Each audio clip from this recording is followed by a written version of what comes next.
Brainy presents, Are You Really a Good Person? Here's how to know. Most of us like to believe that we are good people. We hold the door open for others, say please and thank you, and avoid intentionally hurting anyone. But beneath these surface-level gestures lies a deeper question.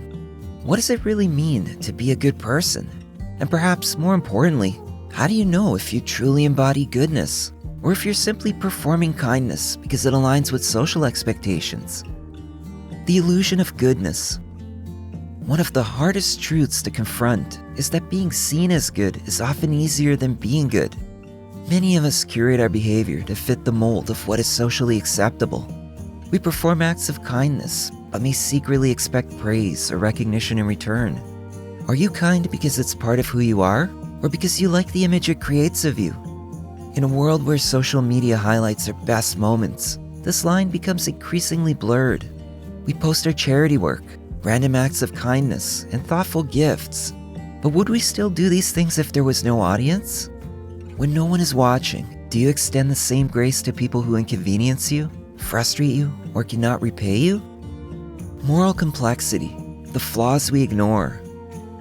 We often give ourselves credit for good intentions while holding others accountable for their actions. If someone cuts us off in traffic or forgets our birthday, we might quickly label them inconsiderate.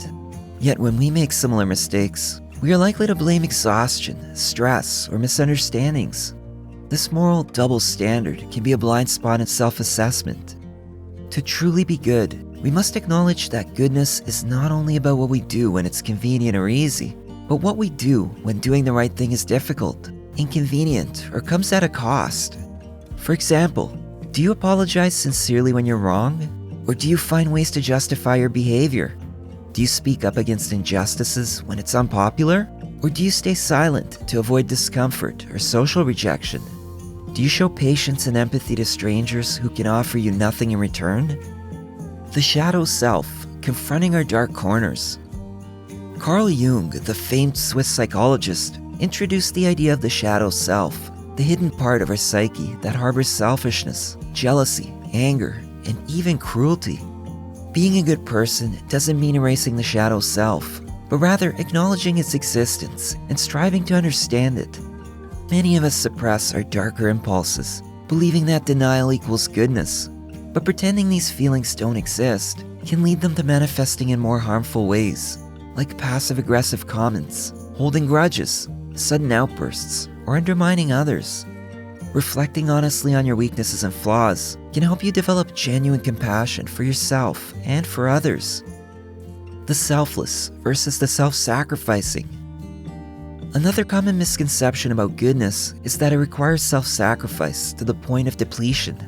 We admire people who dedicate their lives to helping others, but sometimes this narrative leads us to believe that being a good person means neglecting our own needs.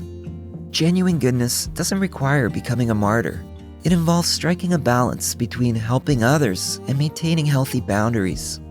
If you're consistently burned out, resentful, or emotionally drained, you might struggle to act from a place of genuine care.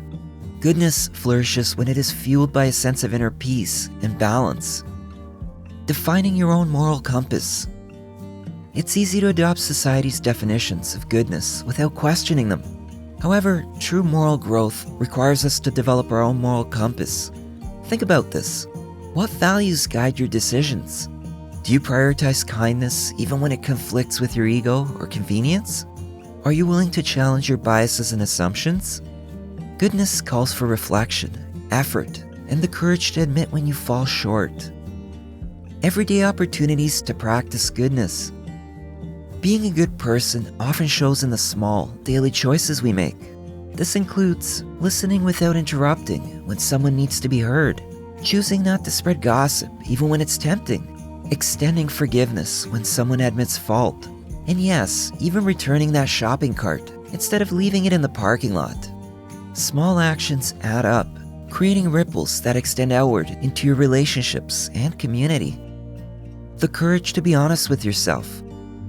In the end, being a good person isn't achieved by winning approval or meeting some arbitrary standard. It consists of being honest with yourself, holding yourself accountable, and striving to grow. It means asking difficult questions, Am I as kind as I think I am? Am I fair in my judgments of others? Am I willing to improve when I see flaws in my behavior? True goodness is less defined by grand gestures and more by the quiet, consistent work of aligning your actions with your values. It means resisting the urge to perform goodness for validation and instead choosing to live it authentically, even when no one is watching. So, are you really a good person? If the answer is uncertain, remember, it's not a final verdict, but a lifelong question worth exploring. While you may never achieve moral perfection, you can always strive toward a more thoughtful, compassionate existence.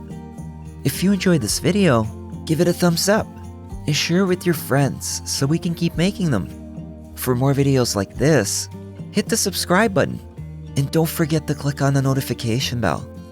Also, to learn more about many other interesting topics, be sure to check out our other videos as well. Thanks for watching.